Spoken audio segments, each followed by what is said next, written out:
सबसे पहले श्रुति खरबंदा जी, आपसे मैं जानना चाहूंगी मेष और वृषभ राशि का भविष्य फल क्या होने वाला है? देखिए, मेष राशि से शुरुआत करते हैं। ये साल जो है इनके लिए सफलताओं को लेकर आ रहा है। क्यों मैं ऐसा कहना चाह रही हूँ, लेकिन इनको बहुत ध्यान से चलने की ज़रूरत रहेगी। 11वें भाव से इनके शनि गोचर कर रहे हैं, 12वें भाव से राहु गोचर कर रहे हैं। साल की शुरुआत में लग्न में गुरु रहेंगे, तो साल में जनवरी से लेकर मार्च तक इनको बहुत नए अवसर मिलते हैं जो कार्य से जुड़े रहते हैं। खासतौर पर जो मंगल की स्थिति है 10वें 11वें भाव में जाती हुई, तो उनके पराक्रम को बढ़ाती है, कार्यस्थल पे मान सम्मान को बढ़ाती है। बस इनको ध्यान रखना है कि वाद विवादों से बचना है। राहु जब 12वें भाव में होते हैं तो आपको अपनी जो पेपर वर्क है वो बहुत स्ट्रॉन्ग रखने की ज़रूरत होती है कि आप कुछ ऐसा कोई गलती ना करें कि आपको कोई नोटिस या कोई लीगल जो है डॉक्यूमेंटेशन में नेगेटिवली जाना पड़े, तो उसको आप अवॉइड करें। अज्ञात शत्रुओं से बचते हुए चलना जिसको कहते हैं। लेकिन 11वें भाव का जो शनि है मई के बाद, मैं कहूँगी अप्रैल के बाद जो है वो बहुत अच्छे योग बनाता है मेष राशि वालों के लिए। उनको परिवार से आर्थिक मदद या परिवार के लोग उनके पास आएंगे इस साल कि आप उन्हें सलाह दें, क्योंकि गुरु जो है गोचर करेंगे 1 मई को वृषभ राशि में, और वृषभ राशि में गोचर करते ही जो है कहते हैं कि उनकी वाणी में भी ना एक गुरु तत्व आ जाता है। कहीं ना कहीं वो ईश्वर की कृपा होती है। तो आप अपनी वाणी आपकी मीठी होती है, आप उसको ध्यान से जो है मीठा रखें। परिवार से आपको आर्थिक मदद भी मिलेगी। और बस साल का जो अंत है वो आपको ध्यान से विचरण करना है। खास तौर से अक्टूबर से दिसंबर का माता पिता की सेहत को लेकर थोड़ा सा सजग रहने की जरूरत होगी, वरना ये साल जो है बहुत खूबसूरत है। यश प्राप्ति भी है और धन की प्राप्ति। वृषभ जाति के जो जातक हैं उनके लिए कैसा रहने वाला फ्यूचर? देखिए, वृषभ राशि की अगर हम बात कर लें तो 10वें भाव में जो है शनि गोचर कर रहे हैं, तो कार्यस्थल पे थोड़ा संघर्ष रहेगा, लेकिन निराशा जो है उसको ओढ़ के रखने का कोई ज़रूरत नहीं है, क्योंकि 11वें भाव का राहु बहुत गेंस जो है अचानक से धन लाभ भी दिलाता है।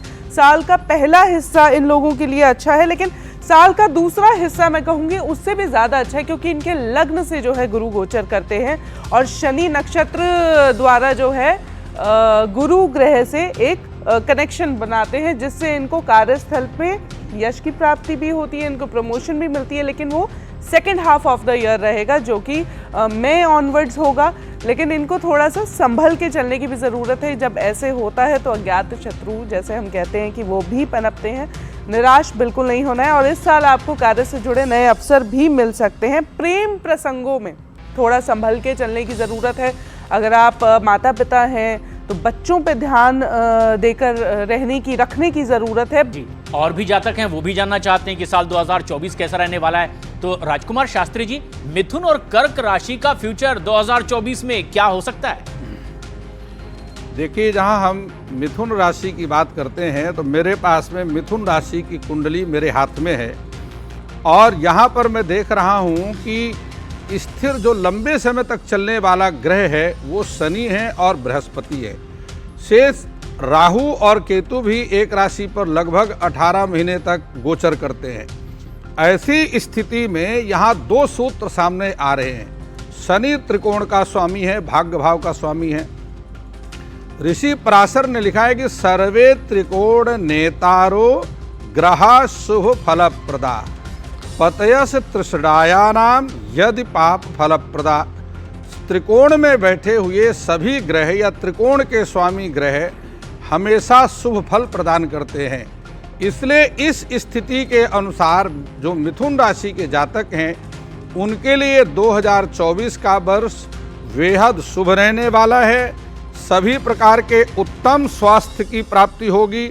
लेकिन यह भी आपको ध्यान रखना है, मिथुन राशि का जो केतु है वह कन्या राशि में हो करके चतुर्थ भाव में गोचर कर रहा है, और यह त्रिकोण भाव है, माता का कारक है।